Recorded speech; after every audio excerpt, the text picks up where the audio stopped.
Next theorem है Cauchy general principle of convergence. ऐसा ही रिजल्ट हमने सीक्वेंस में भी पढ़ा था और अब ये रिजल्ट सीरीज के लिए है। क्या स्टेटमेंट है?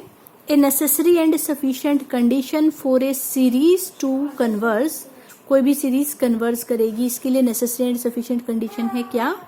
For each epsilon greater than 0 there exist a positive integer m such that mod of am plus 1 to an, mod of am plus 1 plus am plus 2 up to an, this is less than epsilon for all n greater than equal to m। अगर कोई series converse करती है तो किसी भी epsilon के corresponding हमें एक ऐसा पॉजिटिव इंटीजर m मिलेगा सच दैट am प्लस 1 से लेके an तक के सम की मोड वैल्यू किससे कम आएगी? एप्सिलॉन से for all n greater than equal to m, और इसका कन्वर्स भी होल्ड करता है। ये हमें प्रूफ करके दिखाना है। तो इसके प्रूफ में हमने माना, फर्स्ट हमने मान लिया लेट समेशन an कन्वर्जेस। अगर सीरीज कन्वर्स करती है तो उसकी nth पार्शियल सम की सीक्वेंस भी कन्वर्स करती है, वेयर हमें पता है Sn का क्या मतलब होता था? सीरीज की पहली n टर्म्स का सम। ठीक है, फिर हमने आगे लिखा है क्योंकि ये कन्वर्जेंट सीक्वेंस है therefore it is a Cauchy sequence. ये हमने सीक्वेंस के चैप्टर में एक रिजल्ट पढ़ा है कि a sequence converges if and only if it is a Cauchy sequence. अगर सीक्वेंस कन्वर्जेंट है तो कोशी होगी, कोशी है तो कन्वर्जेंट होगी। ठीक है, तो हमने लिखा कि क्योंकि S N converges therefore S N is a Cauchy sequence. Cauchy sequence की डेफिनेशन लगा दी।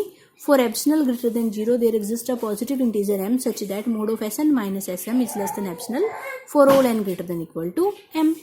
एस एन का मतलब सीरीज की a1 से लेकर an तक पहली n टर्म्स का सम, जिसमें कि बीच में am भी आ रहा होगा क्योंकि m लेस है n से। और sm का मतलब है a1 से लेके am तक का सम, बाकी सब वैसे का वैसा। फिर ये a1 से a1 कट जाएगा, a2 से a2 कट जाएगा, am तक की सारी टर्म्स कट गई, बचा क्या? मोड ऑफ am प्लस 1 से लेके an तक, this is less than epsilon for all n greater than equal to m। और यही हमें प्रूफ करके दिखाना था। और इसके कन्वर्स में हम ऐसे ही सेम उल्टा चल पड़ेंगे तो ये प्रूफ हो जाएगा कि समेशन an कन्वर्जेस। क्योंकि देखो कुछ नहीं कर रखा यहाँ पर, तो हमने सिर्फ क्या किया, a1 से am तक की ऐड भी कर दी, सब्ट्रैक्ट भी कर दी। ये टोटल वैल्यू किसकी है? Sn की। ये वैल्यू किसकी है? Sm की। और ये लाइन क्या शो करती है कि Sn is a Cauchy sequence. और कोशी होना, कन्वर्जेंट होना इफ एंड ओनली इफ है, तो कोशी है तो कन्वर्जेंट है। और अगर Sn सीक्वेंस कन्वर्स करती है तो समेशन an भी क्या होगी? कन्वर्जेंट। ठीक है, तो ये if and only if result है कि अगर कोई सीरीज कन्वर्स करती है तो for epsilon greater than 0 there exist natural number m such that mod of am plus 1 to an is less than epsilon for all n greater than equal to m। Next result है अगर summation an convergent है तो जो an है अगर हम उसकी limit निकालेंगे तो आंसर 0 आएगा। अगर सीरीज कन्वर्स करती है तो उसकी nth टर्म की लिमिट 0 आएगी, लेकिन इसका कन्वर्स होल्ड नहीं करता। ये हमें प्रूफ करना है। ठीक है, तो पहले हमने माना समेशन an कन्वर्जेंट है।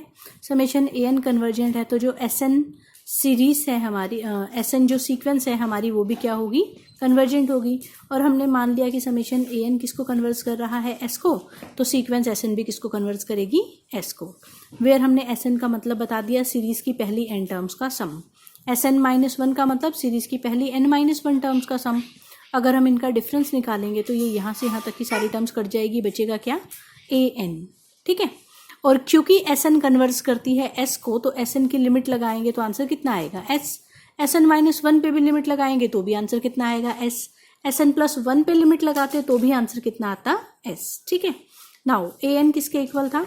Sn माइनस 1 के। दोनों साइड लिमिट लगा दी। इसका आंसर भी s था, इसका आंसर भी s था, तो s minus S is equal to 0। So an की लिमिट कितनी आ गई? 0। यही हमें प्रूफ करना था। नाउ इसका कन्वर्स होल्ड नहीं करता, उसके लिए हम एक एग्जाम्पल देंगे। तो हमने क्या लिया, लेट समेशन an ले ली 1 plus 1/2 plus 1/3 plus 1/n up to so on. ठीक है, ये हमने एक इनफाइनाइट सीरीज ली है। ये इसकी nth टर्म हो गई an। इस पर लिमिट लगा रहे हैं तो आंसर कितना आ रहा है? 0। लेकिन अब हम ये प्रूफ करके दिखाएंगे कि समेशन an कन्वर्जेंट नहीं है। हम सपोज उल्टा मान लेते हैं कि सपोज समेशन an कन्वर्जेंट है। समेशन an कन्वर्जेंट है तो Sn सीक्वेंस कन्वर्जेंट होगी। ठीक है, Sn सीक्वेंस कन्वर्जेंट है तो Sn जो है वो कोशी होगी। ठीक है, कोशी है तो फिर वही mod of Sn minus Sm is less than epsilon for all n greater than equal to m, और वेयर एप्सिलॉन क्या होता है, कोई भी पॉजिटिव नंबर, तो हमने एप्सिलॉन ले लिया 1/2। उसके बाद Sn का मतलब है पहली n टर्म्स का सम, Sm का मतलब है पहली m टर्म्स का सम। डिफरेंस करेंगे तो पहली m टर्म्स कट के कहाँ से कहाँ तक बच जाएगा, am+1 से लेके an तक का सम। ये तो अभी अभी हमने थ्योरम भी प्रूफ करके दिखाई है। That is less than epsilon for all n greater than equal to m, और एप्सिलॉन की वैल्यू हमने ली है 1/2। अब हम इसमें n, तो m से बड़ा कुछ भी ले रहे हैं, तो मान लो n मैंने ले लिया 2m, ठीक है, तो an की जगह हो गया a2m। इनकी वैल्यूज पुट कर दो। an कितना था 1/n, तो am+1 कितना होगा 1/m+1, दिस इज 1/m+2, इसकी वैल्यू 1/2m, ठीक है। लेकिन देखो m+1 छोटा है 2m से, तो 1/m+1 बड़ा होगा 1/2m से। सिमिलरली m+2 छोटा है 2m से, सो 1/m+2 बड़ा होगा 1/2m से, ठीक है। तो ये भी बड़ा है 1/2m से, ये भी बड़ा है 1/2m से, ये भी बड़ा है, मतलब ये तो इक्वल ही हो गया। इससे पहले वाली टर्म भी बड़ी होगी 1/2m से, तो टोटल सम इस सम से बड़ा आ गया। ये सम कितनी टर्म्स का था, देखो m+1 m+2 और ये क्या है m+m, तो 1 2 m कितनी टर्म्स का सम है, m टर्म्स का सम है। ये भी m टर्म्स का सम हो गया, तो 1/2m + 1/2m + 1/2m कितनी बार ऐड कर रहे हैं m टाइम्स, तो ये हो गया m/2m, m से m कट गया, दिस इज 1/2, जो कि हमारा क्या था एप्सिलॉन। तो यहाँ हमने शो किया कि ये सम बड़ा आ रहा है एप्सिलॉन से, जबकि ऊपर हम कह रहे थे कि ये सम लेस आ रहा है एप्सिलॉन से। So this is a contradiction. Contradiction क्यों आई, क्योंकि हमने माना कि दिस सीरीज इज कन्वर्जेंट, इसका मतलब ये सीरीज कन्वर्जेंट नहीं है। तो हमने एक ऐसी सीरीज का एग्जांपल दिया जिसमें nth टर्म की लिमिट तो 0 आ रही है, लेकिन वो सीरीज कन्वर्जेंट नहीं है। इट मीन्स इस रिजल्ट का कन्वर्स होल्ड नहीं करता।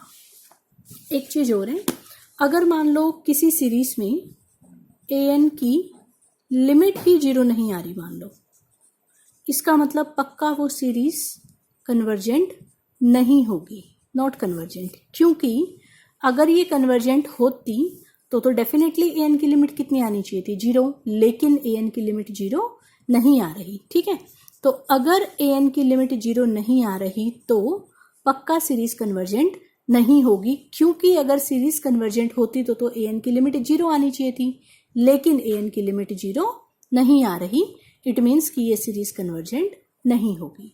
तो एक तरीका ये भी है ये शो करने का कि कोई सीरीज कन्वर्जेंट नहीं होगी अगर उसकी an की लिमिट 0 ना आ रही हो। तो जैसे कि नेक्स्ट एग्जांपल है, इसमें हमें शो करना है कि show that this series is not convergent. तो हमने ये सीरीज लिखी, इसको लिखा समेशन an की वैल्यू लिख दी, ऊपर भी n से डिवाइड किया, नीचे भी n से डिवाइड किया, और उसकी लिमिट निकाली, आंसर आया 1/2, जो कि 0 नहीं है। और अगर an की लिमिट 0 नहीं है, इसका मतलब सीरीज कन्वर्जेंट नहीं होगी, क्योंकि अगर सीरीज कन्वर्जेंट होती तो पक्का an की लिमिट कितनी आती 0, लेकिन an की लिमिट 0 नहीं आ रही। This implies series is not convergent.